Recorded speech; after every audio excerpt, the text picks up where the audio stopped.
உங்களுடைய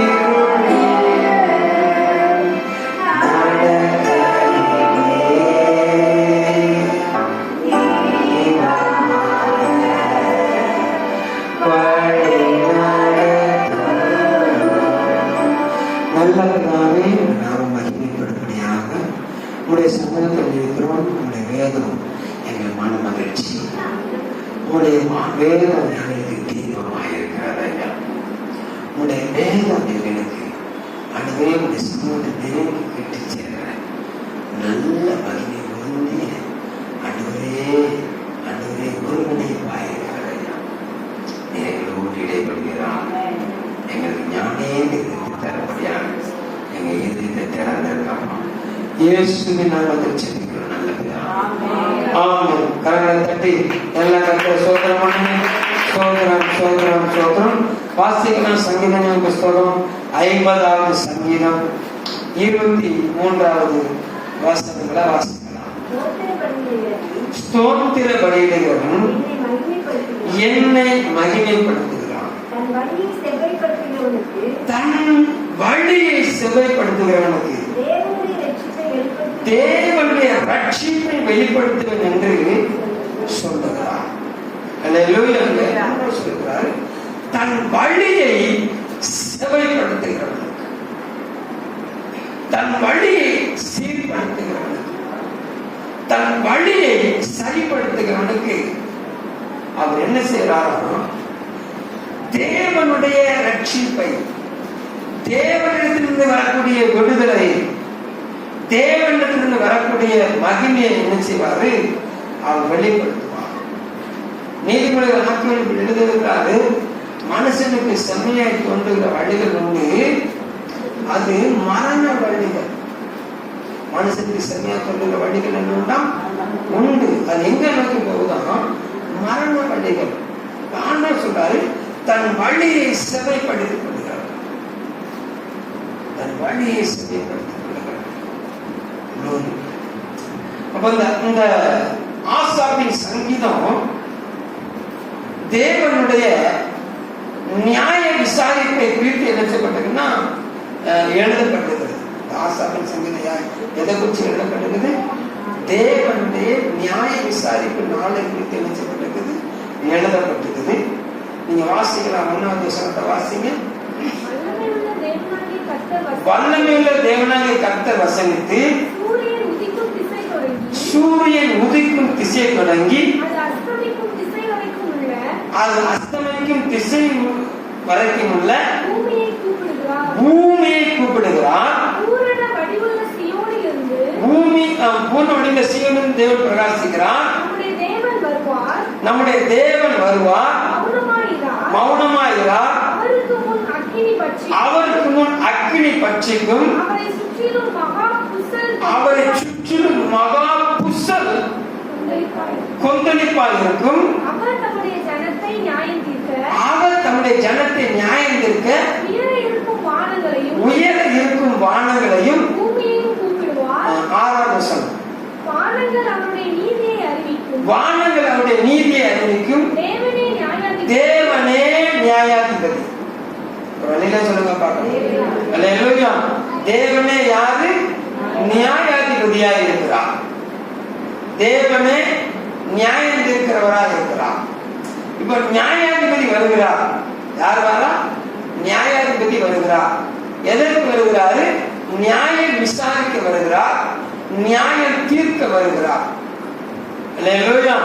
எந்த ஒரு வழக்கா இருந்தாலும் 2-3 சாட்சிகளினால என்ன செய்யணும்னா குற்றவாளி என்ன நிரூபிக்கப்படணும். எந்த ஒரு வழக்கா இருந்தாலும் 2-3 சாட்சிகள் என்ன செய்யணும், அவன் திடமாய் சாட்சி சொல்லியிருக்க வேண்டும். அதனால கர்த்தர் நியாயாதிபதியாக வருகிறவர் 2 சாட்சிகளை கூட்டிட்டு வர்றாரு. எதை கூட்டிட்டு வர்றாரு, 2 சாட்சிகளை கூட்டிட்டு. எதெல்லாம் கூட்டிட்டு வர்றாரு, வானத்தையும் பூமியையும் என்ன செய்யறாரு, சாட்சியாய் கூட்டு வருகிறார். ஆமா, வானத்தையும் பூமி என்ன செய்யறாரு, சாட்சியாய் கூட்டு வருகிறார். இப்ப சாட்சியாய் கூட்டு வருகிற பட்சத்துல நாம் எப்படி இருக்கணும், எப்படி இருக்கணும், ஒருவன் ஒரு வழக்கு உண்டாயிட்டு சொன்னா அவன் நீதிமன்றத்துக்கு போவதற்கு முன்பாக, அவன் நியாய சங்கத்துக்கு போவதற்கு முன்பாக அவனோடு என்ன செய்யணும்? போய் ஒப்புரவாகி வழக்காடு மன்றத்துக்கு முன்பாக அதை நம்ம என்ன செஞ்சுக்கணும்? அதை சரிப்படுத்திக்கணும்.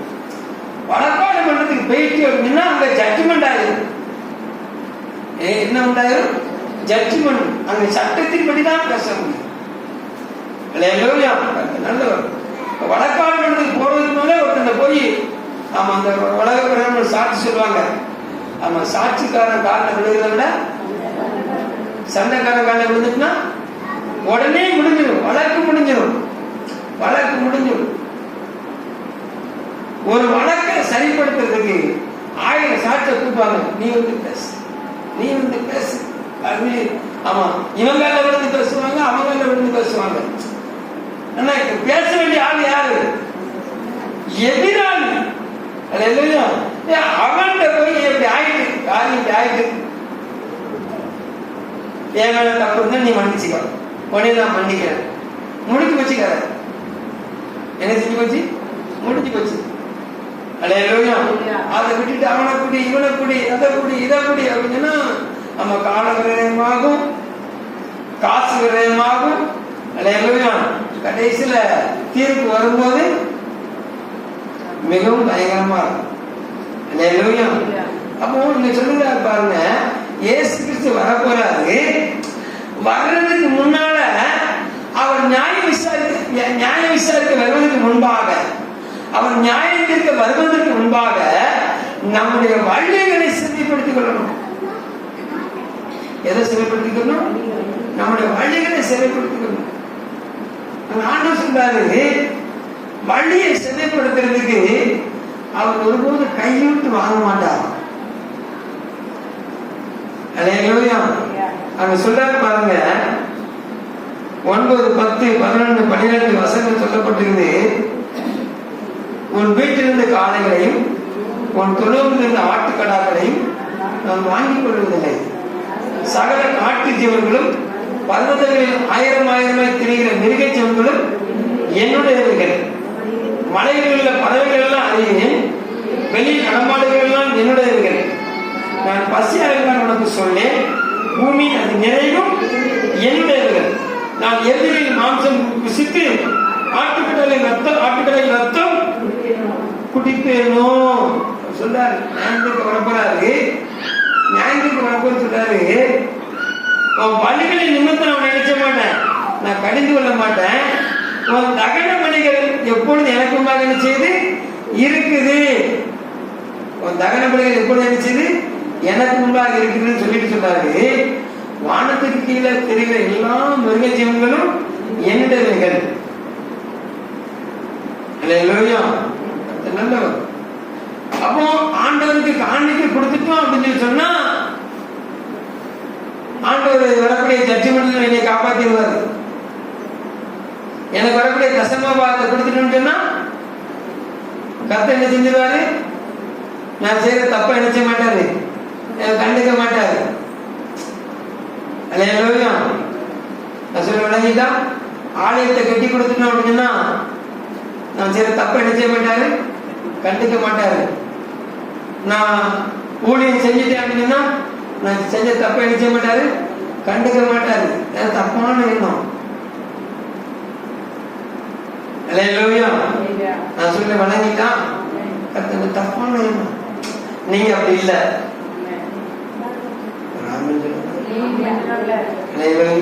ஒருத்தர் தானே சொல்றீங்க, எல்லாரும் சொல்றவங்களை குறிச்சு ஒன்றும் பிரச்சனை கிடையாது.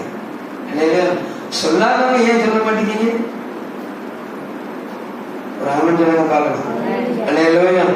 அப்போ நாம நிதானித்து அறிந்தால் நாம் நியாயம் நிற்கப்பட்டோம். ராமன் சொல்லுங்க பார்க்கலாம். அப்போ நியாயம் நிற்க வரவர் எதை விரும்ப மாட்டாரு? பலிகளை விரும்ப, என்ன பலிகளை விரும்ப மாட்டாரு? அசுத்தமான பலிகளை என்ன செய்ய மாட்டாரு, விரும்ப மாட்டாரு. அப்போ அவர் விரும்புறது ரோமர் 12:1 சொல்லப்பட்டிருந்தது, தேவனுக்கு உகந்த ஜீவ பலியாக அவருடைய பரிபூர்ண சித்தம் இன்னதென்று பகுத்தறியத்தக்கதாக அவர் என்ன விரும்புகிறாரோ. ரோமர் 12:1 வாசிங்க. அப்படி இருக்க சகோதரரே, நீங்கள் உங்கள் சரீரங்களை பரிசுத்தமும் தேவனுக்கு பிரியமான ஜீவ பலியாக ஒப்புவித்து ஒப்புக் கொடுக்க வேண்டும் என்று தேவனுடைய இரக்கங்களை முன்னிட்டு உங்களை வேண்டிக் கொள்கிறேன். இதுவே நீங்கள் செய்யத்தக்க புத்தி உள்ள 8வது வசனத்தை வாசிக்கிற பாருங்க. ரோமர்ல சங்கீதம் 58. உன் பள்ளிகளின் நிமித்தம் உன்னை கடிந்து கொண்டேன், உன் தகன பலிகள் எப்பொழுதும் எனக்கு முன்பாக இருக்கிறது. ஆனா தகன பலி என்ன கவனிக்கிறார். எப்படிப்பட்ட பலியை விரும்பல அப்படின்னு வச்சுன்னா, துன்மார்க்கமான பலியை வச்சுல விரும்பல. அவர் விரும்புற மாதிரி பலி செலுத்தம். அவர் விரும்பல அவருடைய சமூகத்தில் நினைச்சேனும் ஒப்புவிக்கணும். ஒரு அலையில சொல்லுங்க பார்க்கலாம். அல்லேலூயா. 14வது வசனம், நீ தேவனுக்கு ஸ்தோத்திரம் வெளியிட்டு உன்னதமானவருக்கு உன் பொருத்தனைகளை செலுத்தி ஆபத்து காலத்தில் என்னைக்கு கூப்பிடு, நான் உன்னை விடுவிப்பேன், நீ என்னை மகிமைப்படுத்துவார். என்ன ஆபத்து காலம்? என்ன ஆபத்து காலம்? அவர் வரப்போறார். அவர் பூமியை நியாயம் தீர்க்க வரப்போகிறார். இந்த பூமிக்கு ஒரு ஆபத்து. அல்லேலூயா. வான மண்டலங்களுக்கு ஒரு ஆபத்து. ஆமென் சொல்லுங்க பார்க்கலாம். அல்லேலூயா. ஆமா, உலகம் சொல்லும் வெள்ளம் பிரவாகி வருதுன்னா என்ன செய்யணுமா? அன்னைக்கு ஜெபம் பண்ணணும். பெரிய மழை வருவதற்கு முன்பாக ஏரி குளங்கள் என்ன செய்யணும்? தூர்வாரப்படணும். பல குளக்கரைகள், ஏரிக்கரைகள், ஆற்றங்கரைகள் என்ன செய்யணும்? செப்பனிடப்பட வேண்டும். பலப்பட வேண்டும். அப்ப இயேசு கிறிஸ்து வர்றதுக்கு முன்பாக நம்முடைய வழி செவ்வையாக்கப்படணும். நம்முடைய வாழ்க்கை செவ்வையாக்கப்பட வேண்டும். அவருடைய ரட்சிப்பினால் நம்ம அலங்கரிக்கப்பட்டிருக்க வேண்டும். அவருடைய மகிமையினால் முடிசூட்டப்பட்டிருக்க வேண்டும். நம்முடைய பாதைகள் செவ்வையா இருக்கணும். நம்முடைய பாதைகள் செவ்வையா இருக்கணும்னா நம்முடைய நினைவுகள் செவ்வையா இருக்கணும். எது செவ்வையா இருக்கணும்? நம்முடைய நினைவுகள் செவ்வையா இருக்கணும். ஆமென் சொல்லுங்க பார்க்கலாம். அல்லேலூயா. நம்ம சொல்றாரு பாருங்க. 18வது வசனம் 19வது வசனத்தை வாசிங்க பார்க்கலாம். நீ திருடனை காணும் போது அவனோடு ஒருமித்து போகிறாய், விபச்சாரத்தோடு உனக்கு பங்குண்டு, உன் வாயை பொல்லாப்புக்கு திறக்கிறாய், உன் நாவு சற்பனையை பிணைக்கிறது, நீ உட்கார்ந்து உன் சகோதரனுக்கு விரோதமாய் பேசி உன் தாயின் மகனுக்கு அவதூறு உண்டாக்குகிறாய். இவைகளை நீ செய்யும் போது நான் மௌனமா இருந்தேன், உன்னை போல நானும் இருப்பேன் என்று நினைவு கொண்டாய். ஆனாலும் நான் உன்னை கடிந்து கொண்டு அவைகளை உன் கண்களுக்கு முன்பாக ஒன்றுண்டாய் நிறுத்துவேன். ஒன்னொன்னா நிறுத்துவார். வானம் என்ன செய்யும்? கேமரா காட்டும். பூமி கேமரா காட்டும். அல்லேலூயா. நம்ம செய்தி எல்லாத்தையும் என்ன செய்யும்? படம் போட்டு காட்டும். அல்லேலூயா. ஆமா, 2 விதமான கூட்டம். வலது பக்கம் ஒரு கூட்டம் நிற்கும், இடது பக்கம் ஒரு கூட்டம் நிற்கும். ஒரு கூட்டத்தை பார்த்து சொல்லுவாரு, என் பிதாவால் ஆசீர்வதிக்கப்பட்டவர்களே, என் தேவனால் ஆசீர்வதிக்கப்பட்டவர்களே உள்ள வாருங்கன்னு கூப்பிடுவார். ஒரு கூட்டத்தை பார்த்து அக்கிரம செய்கைக்காரரே என்னை விட்டு அகன்று போவன்னு சொல்லுவாரு. அல்லேலூயா. அவர்கள் சொல்லுவாங்க, நான் உமக்காக கொலை நடந்தமே, உமக்காக கூத்தாடினமே அப்படின்னு சொல்லுவாங்க. அவர் சொல்லுவாரு, உங்களை நான் அறியேன்னு சொல்லுவார். அல்லேலூயா. அவர் சொல்லுவாரு, நான் பசியா இருந்தேன், நீங்க எனக்கு உணவு தரல. நான் தாகமா இருந்தேன், நீங்க எனக்கு தண்ணி தரல. அப்ப அவங்க கேட்பாங்க, நீ எப்பொழுது பசியா இருந்து, நீ எப்பொழுது தாகமா இருந்து அப்படின்னு கேட்பாங்க. அவர் சொல்லுவாரு, இந்த ஊர்ல அவன் யாருன்னா சிறியவராய், வறியவராய், எளியவராய், ஒடுக்கப்படுவா இருக்கிறாங்களோ அவங்களுக்குள்ள நான் இருந்தேன். அவங்களுக்கு அனுப்பி வச்சேன். நீ அவங்கள என்ன செய்யல, நீ சேர்த்துக்கொள்ள மனதா இல்ல. நீ என்னை புறக்கணிச்ச, நீ அவங்கள புறக்கணிக்கல, நீ என்னைய புறக்கணிச்ச. ஒரு அலையில சொல்லுங்க பார்க்கலாம். அல்லேலூயா. அப்ப நல்லா கவனிங்க. நம்முடைய வாழ்க்கை, நம்முடைய வாழ்க்கை இன்றைக்கு இயேசு கிறிஸ்து வருவார்னு சொன்னா நமக்கு முன்னாடி டிவி கேமரா இருக்கணுமா? அவர் 2 சாட்சிகளை மாத்திரம் கூட்டிட்டு வந்தார். 5வது வசனத்தை வாசிங்க. பலியினாலே என்னோட உடன்படிக்கை பண்ணினேன், என்னுடைய பரிசுத்தவான்களை என்னிடத்தில் கூட்டுகிறேன்பா. அவர் வரும்போது யாரை கூட்டிட்டு வர்றாரு? பரிசுத்தவான்களை கூட்டிட்டு வர்றாரு. அல்லேலூயா. இப்ப நம்ம எந்த இடத்துல நிக்கணும்? நம்ம எந்த இடத்துல நிக்கணும்? பரிசுத்தவான்களை கூட்டிட்டு நிக்கணுமா, இல்ல நியாய விசாரிக்கிறது கூட்டிட்டு நிக்கணுமா? தங்கள் பலியினாலே என்னோட உடன்படிக்கை பண்ணின. அப்ப யோசிச்சு பாருங்க, நீங்க தேவனோடு எந்த பகுதியில உடன்படிக்கை போட்டீர்கள்? அந்த உடன்படிக்கையை நிறைவேற்றுவதற்கு உங்க சரீரங்களை எந்த இடத்துல கீழ்படுத்தினீர்கள்?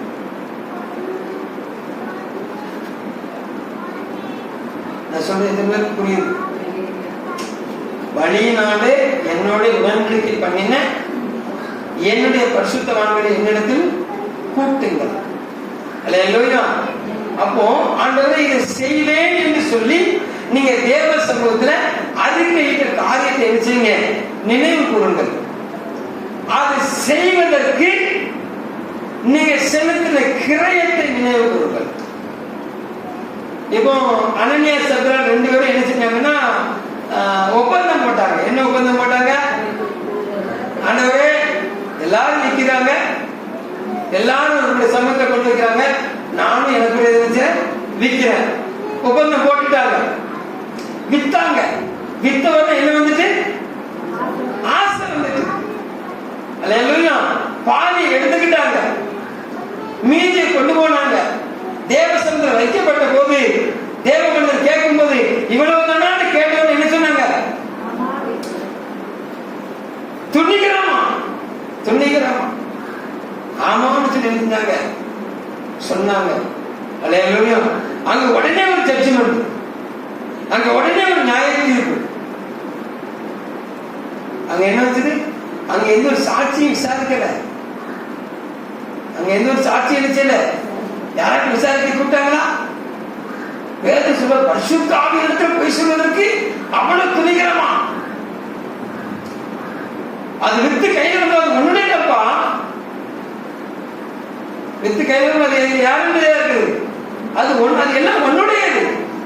அது கொடுக்கும் போது என்ன போய்? அல்லேலூயா. ஐயாவுக்கு காரியம் இருந்துச்சு, எனக்கு கொஞ்சம் நான் ஆசைப்படுறேன், இதை நான் வச்சுக்கிட்டேன், மீதி இப்ப தாரேன், அடுத்த நேரத்தை சம்பாதிச்சு இன்னும் நினைக்கிறேன், நான் இருக்கிறதுக்கு தந்துக்கிட்டே இருப்பேன், முடிஞ்சு வச்சு கதை. துணிகரமா போய் ஒரு அன்னையில சொல்லுங்க, பொய் உதடு சத்தமா சொல்லணும், பொய் உதடு. அல்லேலூயா. அப்ப கர்த்தருக்கு பண்ண பொறுத்தனை கொஞ்சம் யோசிச்சு பாருங்க. அல்லேலூயா. கர்த்தர் சமூகத்தில் நிறைவேற்றிருந்த குறிச்சு யோசிச்சு பாருங்க. அல்லேலூயா. தன் வழிகளை சிறைப்படுத்துகிறவர்களுக்கு தேவன் தன்னுடைய ரட்சிப்பை என்ன செய்வாராம்? வெளிப்படுத்துவார். அல்லேலூயா. பிரச்சனை பூமிக்கு, பிரச்சனை பூமியில் இருக்க குடிகளுக்கு. அது பாருங்க 22வது வசனத்தை வாசிங்க. தேவனை மறக்கிறவர்களே இதை சிந்தித்துக் கொள்ளுங்கள், இல்லாவிட்டால் நான் உங்களை பீறி போடுவேன், ஒருவரும் விடுவிப்பதில்லை. கடைசி நாட்கள் என்ன செய்வாராம்? ஒருவரும் விடுவிக்க முடியாது. இயேசு கிறிஸ்து வந்து அந்த நியாயம் விசாரிக்கிற நாள்ல ஒருவரும் தப்பி போக முடியாது. ஜனங்கள் மலைகளையும் குன்றுகளையும் நினைச்சுவாங்க, ஒளிந்து கொண்டு மலைகளை பார்த்து தங்கள் மேலே விழுங்கள் என்று சொல்லுவார்கள். மரணம் வராது. என்ன வராது? மரணம் வராது. மரண உபாதை இருக்கும், ஆனா மரணம் வராது. அல்லேலூயா. மகன் சொன்னாரு, வழியை செறிப்படுத்திய, வழியை செறிப்படுத்திய. அல்லேலூயா. கவனம். எந்த நபரோடு ஐக்கியம் வைக்கிறீங்க? ரொம்ப கவனம். எந்த நபரோடு ஐக்கியம் வைக்கிறீங்க? உங்களை தேவ சமூகத்தில் உற்சாகப்படுத்துகிற யாரு? உங்க உலகத்தோடு இழுக்கிறவர்கள் யாரு? சங்கீதம் 1:1 தூக்கத்துல வந்துச்சு சொன்னாலும் என்ன வரும்? ஞாபகம் துன்மார்க்குடைய ஆலோசனையில் அவனுடைய பாதங்களுடைய வழியில் இல்லாம பரியாசக்கார உதாரணத்துல ஆமா அகந்தையும் இடுமுள்ளவனுக்கு அகந்தையும் இடுமுனை என்ன? இடுமுனை என்ன? நல்ல வழி இதுன்னு தெரியும், நல்ல வழி இதுன்னு தெரிஞ்சும் நான் வரமாட்டேன், இப்படிதான் இருந்தேன். ராஜா வருகிறார் ஆயத்தமாவோ.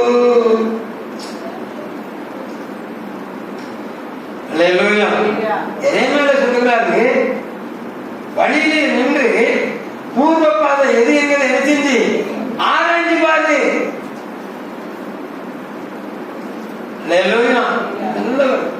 நம்மளை முற்பதாக்களுக்கு தேவன் தருகிற தேவன் தந்த ஆசீர்வாதத்தை சுதந்திரிப்பதற்கு அவர் எடுத்து வச்ச ஸ்டெப்பை ஆராய்ச்சி பாரு.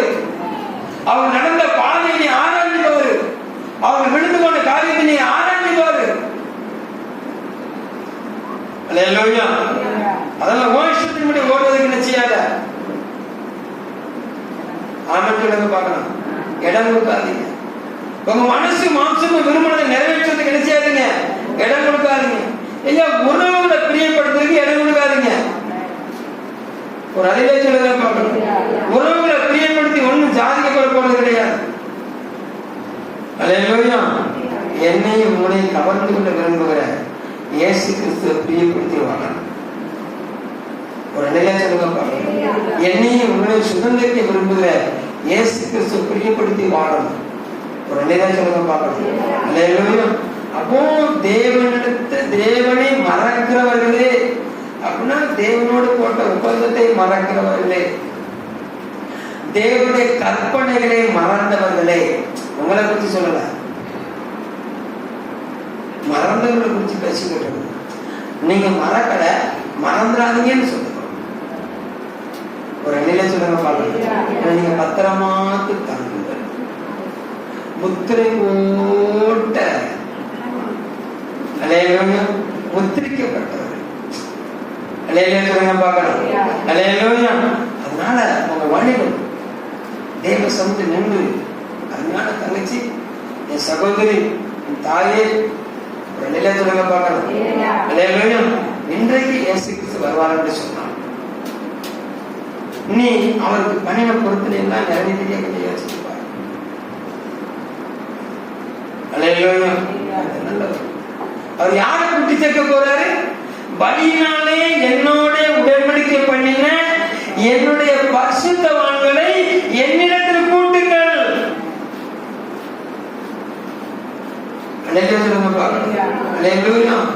அப்போ தேவ சமூகத்திலிருந்து பலி செலுத்தும் போது நீ பண்ணின பொருத்தனைகள் ஞாபகம் இருக்கணும். ஒரு நிலையை சொல்லுங்க பார்க்கலாம். கணவன் மனைவி இணைந்து பண்ணின கருத்து நல்லவர். கணவனுக்கு முன்பாக பண்ணின பொருத்தனைகள் ஒன்று இருக்குது, கணவனுக்கு அவன் சொல்லாமல் பண்ணின பொருத்தனைகள் பொருத்தனை நினைச்சது ஒன்று இருக்குது. அவன் சொல்லுங்க பார்க்கலாம். கல்யாணத்துக்கு முன்னால ஒரு ஸ்திரீ பொருத்தனை பண்ணிட்டு கல்யாணம் முடிச்சதுக்கு அப்புறம் அந்த பொருத்தனைய அவன் கணவன் நிராகரித்தான்னு சொன்னா அது அவனுக்கு தள்ளுபடி ஆகும். கணவன் அதை கேட்டுட்டு எந்த ஒரு மாற்று கருத்து சொல்லாம அவன் அமைதலா இருந்துட்டான்னு சொன்னா அவள் செய்தே ஆகும். அது என்ன செய்யணும்? செஞ்சே அவன் சொல்லுங்க பார்க்கணும். அப்போ தேவ சமூகத்துல நீங்க பண்ண பொருத்தனை உங்களுக்கு முன்பாக இருக்கிறது, உங்களுக்கு முன்பாக இருக்கிறது. அதை நிறைவேற்றுவதற்கு நினைச்சீங்க, உங்களை சீர்படுத்துங்க, உங்களை ஸ்திரப்படுத்துங்க, உங்களை பலப்படுத்துங்க. கர்த்தர் நீதி செய்ய வேண்டவரா? அவர் நியாயம் விசாரிக்க வருகிறார், சாட்சிகளோடு வருகிறார். என்னை குறிச்சு என் கர்த்தர்கிட்ட போய் இவர் இப்படிப்பட்டவர்கள் யாரும் சாட்சி சொல்லுங்க அவசியம் கிடையாது. உங்களை குறிச்சு இவர் இப்படிப்பட்டவர்கள் சாட்சி சொல்றதுக்கு என்ன கிடையாது, அவசியம் கிடையாது. ஒரு நிலையத்துல பார்க்கணும். நம்ம மேல 360 டிகிரி கோணத்துல நம்ம சுற்றி சுழலுகிற சிசிடிவி கேமரா 24 மணி நேரமும் செயல்பட்டு கொண்டே இருக்குது. அங்க மின்சாரம் தட்டுப்பாடே ஆகாது, அங்க மெமரி கார்டு ஃபுல்லே ஆகாது. அது ஓடிக்கிட்டே இருக்கும், அது ஸ்டோரேஜ் ஆகிக்கிட்டே இருக்கும். ஒரு அணில சொல்லுங்க பார்க்கணும். அது அவருக்கு முன்பாக ஓடிக்கிட்டே இருக்குது. நம்ம அவர்கிட்ட போய் இதெல்லாம் நாங்க எப்ப செஞ்சோம் அப்படின்னு சொன்னா நமக்கு முன்னாடி என்ன செஞ்சுவாரு, அப்படி ஸ்கிரீன் பிளே பண்ணிடுவார், ரீப்ளே பண்ணிடுவார். இந்த கிரிக்கெட்ல தான் என்ன சொல்லணும்னா நம்ம விக்கெட்டு ஆமா விழுந்துட்டு இருந்தோம்னா பந்து அடிச்சுவேன் இல்ல அவுட் இல்லை அப்படிமா உடனே இப்படி கையை காட்டுவான், கேமரா பாருங்க உடனே அவங்க விளாட்ட அப்படி ரீப்ளே பண்ணுவாங்க. அப்படி பையன் அப்படி நிறுத்தி நிதானமா கொண்டுவாங்க. அப்ப நிதானமா உங்களுக்கு நினைச்சுவாரு, அவர் போட்டு காட்டுவார். அப்படி step by step slow motion நினைச்சுவாரு. நீங்க பேசின வார்த்தைலாம் திரும்ப திரும்ப போட்டு காட்டுவார். நான் பேசின வார்த்தைலாம் திரும்ப திரும்ப போட்டு காட்டுவார். நம்முடைய நினைவுகளை திரும்ப திரும்ப படம் மாட்டுவார். அதனால நம்முடைய வழிகள் சரிப்படுத்தப்பட வேண்டும், நம்முடைய பாதைகள் சரிப்படுத்தப்பட வேண்டும். மனுஷனுக்கு செம்மையா இருக்கின்ற வழிகள் உண்டு. என்ன உண்டு? அது என்ன உண்டு?